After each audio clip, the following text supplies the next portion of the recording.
Bonjour tout le monde, j'espère que vous allez bien. Alors aujourd'hui c'est journée chacun pour soi, on s'est splitté et du coup je suis allée à Arlat parce que j'avais super envie de voir cette ville.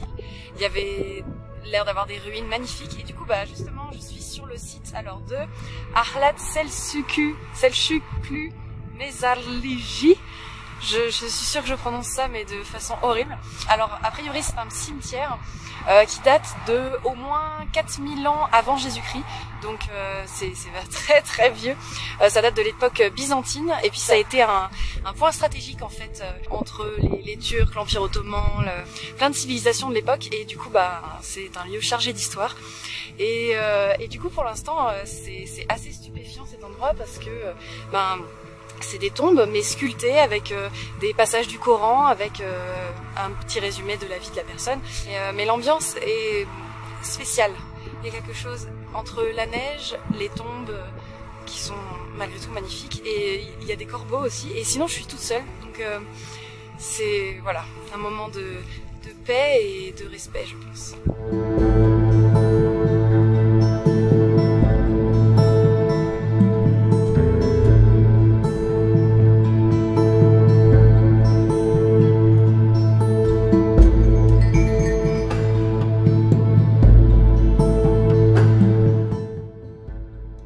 Je viens de croiser un groupe d'enfants, ils étaient trop mignons. Ils essayaient de me parler, mais vu que je parle pas un mot de turc, c'était un peu pas évident. J'ai quand même réussi à leur donner mon âge et à leur demander le leur. C'était très drôle.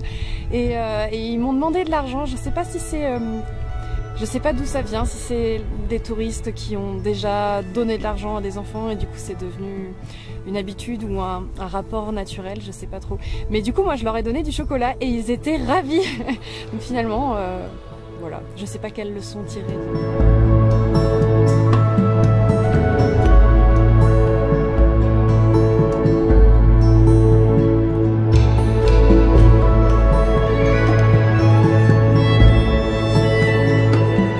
Après le site de Arlat, j'ai commencé à marcher en fait dans la direction de Nemrutgolu et j'ai levé mon pouce et il y a un énorme poids lourd qui s'est arrêté et qui m'a embarqué jusqu'à la bifurcation en fait de la route. On ne s'est pas du tout compris parce qu'il parlait pas anglais, moi j'ai vraiment du mal avec le turc, je connais vraiment que quelques mots mais je crois qu'il a essayé de me faire comprendre genre tu veux vraiment y aller à pied, t'es sûr hein, moi je te laisse hein, mais ok, mais parce que c'est loin, hein. Quelque chose comme ça. Et du coup, il m'a posé là et j'ai commencé à marcher et il y a une voiture qui est arrivée en sens inverse qui s'est arrêtée. Et pareil, on se comprenait pas trop, mais ils m'ont dit quelque chose dans le même style, genre tu veux vraiment y aller à pied parce que c'est super loin, hein, tu veux y aller à pied. Et en fait, ils ont fait demi-tour et ils m'ont emmené à la ville la plus proche du monde parce qu'après la route était pas déneigée et enfin ils risquaient de plus pouvoir, de rester coincés. Et donc je descends de ma voiture et je commence à marcher et au bout de 10 minutes de marche je crois, je tombe sur Olivier qui arrivait en sens inverse, qui me dit j'ai failli mourir, il fait beaucoup trop froid, tous mes membres qui sont en train de geler et du coup on fait demi-tour ensemble.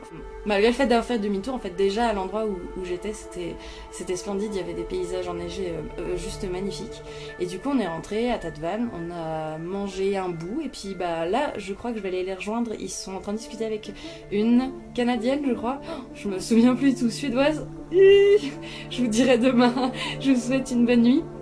Et puis voilà, ciao.